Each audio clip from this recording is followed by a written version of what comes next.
Then it comes to Stan. I'm dressed as Mimi, going down to the docks and let people have their way with me for some extra gold.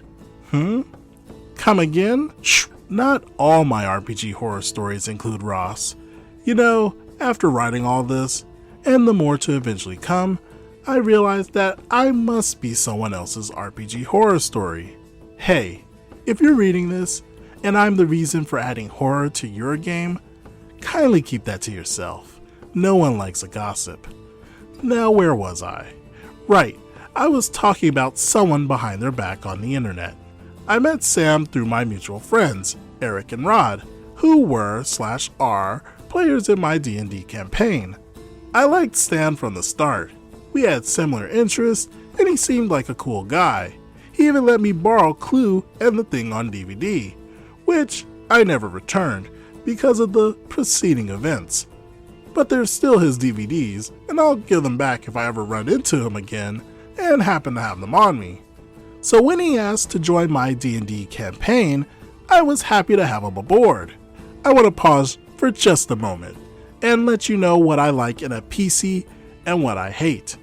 I love concepts. I hate gimmicks. Aren't those the same things? No. Maybe. I don't know. Listen, you want a languager?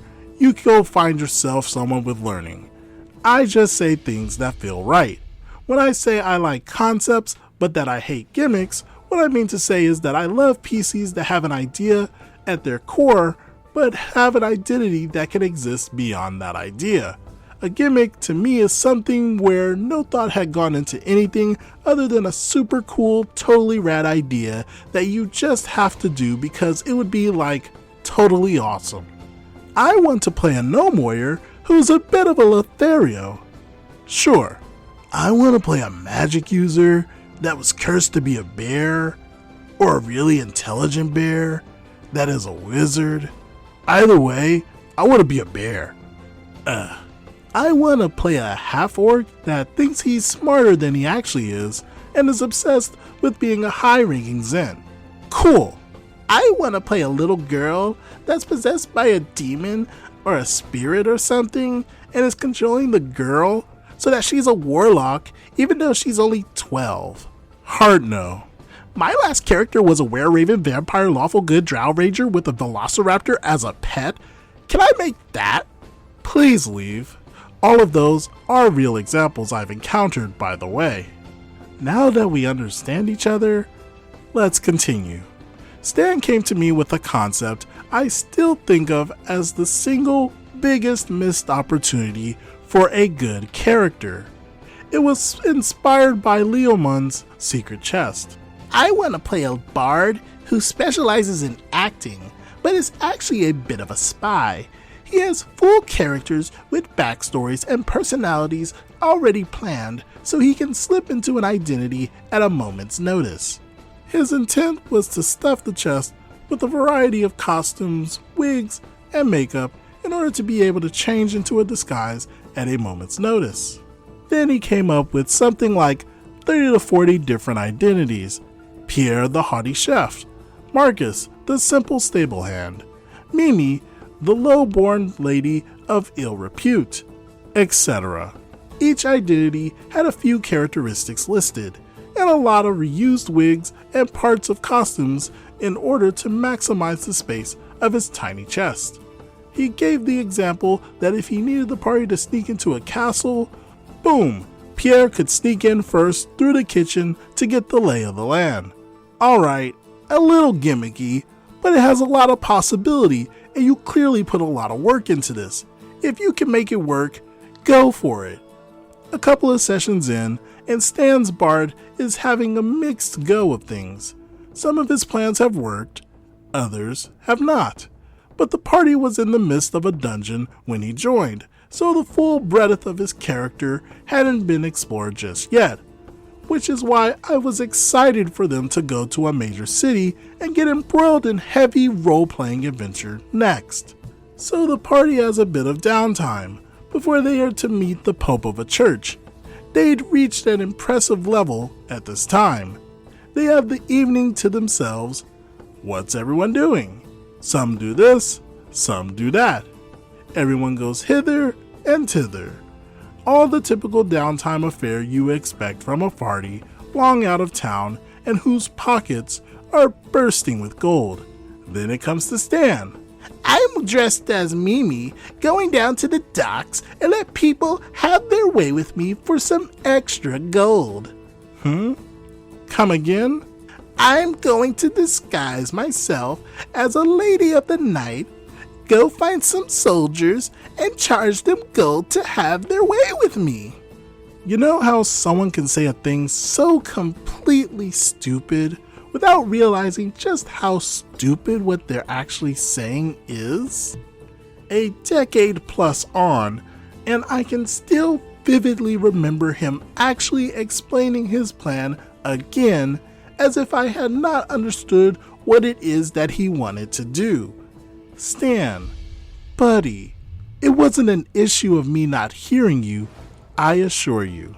In my game, if you want to have a go with someone, whatever, scratch some gold off, make a charisma check, I don't care. It begins and ends with me saying, okay, and that's it.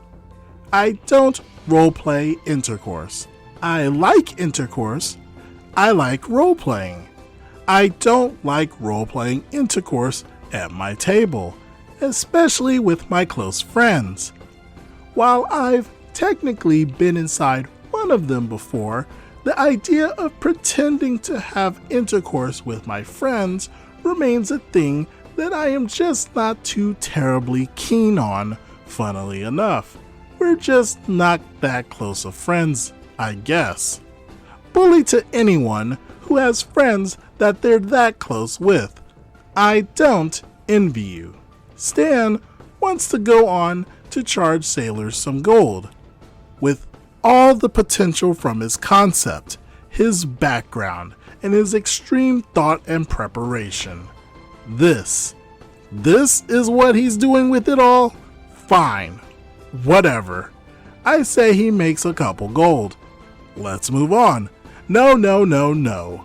That just won't do. That's not good enough for good old Stan. He launches into an indignant oral argument, laying out his reasons that he should be able to make more gold. This is a fully fleshed out character that he's been practicing with. Surely, he would have practiced his performance in order to better convey a lady of the night, and having been so well practiced, it stands to reason that blah blah blah, I didn't get into it then, and I ain't getting into it now, because even though I consider Reddit a close personal friend, we're just not that close of friends. It was my own fault for engaging. I didn't want to talk about the mechanics of maintaining a disguise in a dark alley with a drunk sailor. I didn't want to argue the logistics of practiced and maintained intercourse talent. But I steadfastly insisted that the economic reality of the situation only resulted in him making so much gold. He hadn't gone to a nice area to ply his trade. He hadn't rented a room and was taking people into an alley, and the average yearly income of a typical peasant was only a couple of gold. No, you are not making 100 gold pieces in a single night, no matter how high a charisma roll you make. Engaging in the argument, oddly enough, didn't put an end to the discussion. I know, I was as shocked as you are. Stan took this as a challenge and stated role-playing an encounter in order to better demonstrate how he could, in point of fact, make that much in a single night. Nope. Stan, I don't know what impression I've given you that makes you think I'm going to sit here and describe role-playing bedroom acts, all while under the uncomfortable gaze of all our friends. Whatever it was, I'm sorry. I'll try to be more mindful of insinuating that I am more than happy enough to describe personally intimate acts in public. Truth be told, I am quite uncomfortable doing so. If this whole thing started because you thought you'd get a couple hundred gold from this endeavor, I'd be more than glad to just rewind time for you because you would have known you wouldn't. How about that as a compromise? That way, we can both salvage our dignity. Nothing in Stan's real personality or his PC's personality had prepared me for this sudden awkward turn of events, and so I was eager to pretend that this was a waking nightmare that had never actually happened. But as it turns out, Stan doubled down. No, he said. He was convinced that his well-reasoned arguments and clear logic had proven beyond a doubt that he was right, and that I was in fact a bad DM. He refused to rewind anything, and described, out of spite, how Mimi walked back sore and leaking. And I only say leaking because Stan had said leaking.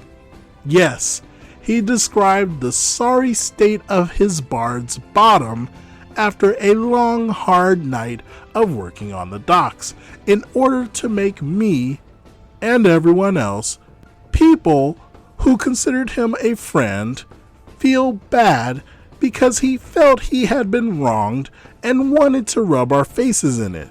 And I realized that that is a terrible turn of phrase considering the context, but it is regrettably the most apt. Stan didn't recover from that. The fun was gone for him. Once he knew that I wasn't going to shower him in pretend gold regardless of his descriptive efforts, he was done. And despite thinking of Stan as a pretty cool dude, it turns out he was not cool enough to just walk away from a game that he wasn't enjoying. So he snuck into the Pope's chamber and attacked him, justifying it as the Pope being evil. In retrospect, Stan had a habit of accusing people of being evil. This wasn't the first time, but it was the only time, as far as I can tell, he was actually right. And it bit him and the party right in the butt because of it. I had planned for a big reveal that the Pope was actually a super powerful evil guy, and that the entire upper priestly order was actually evil as a part of the run-up to the last 5 to 6 levels of the campaign that would take them to a world-altering level 20 blowout. But that didn't happen. Instead, the bard got himself and another party member taken out while the rest of the group slept. Then, because the Pope had no reason not to believe the rest of the party was a threat, he tried to end them as well. They were smuggled out by a friend, but this caused me to have to massively replan the intended adventure. All because I wouldn't accept or act out some men repeatedly knocking on an acquaintance's back door. So yeah, Session 0 is needed when adding new people to the group. It can save campaigns. I agree with OP's disappointment that wasted potential is the worst. I kinda wish the rest of the party backed up the DM though to help ease the situation more. But to be real, who would want to get in the middle of that kind of argument? Also, OP could have probably easily salvaged the game by changing the game a little and not being so stringent. For example, the Pope could die and now the whole party is on the run. Then you can have the usual second in command who is evil become the leader and the level 20 adventure is still salvaged. Anywho, what do you all think about this situation?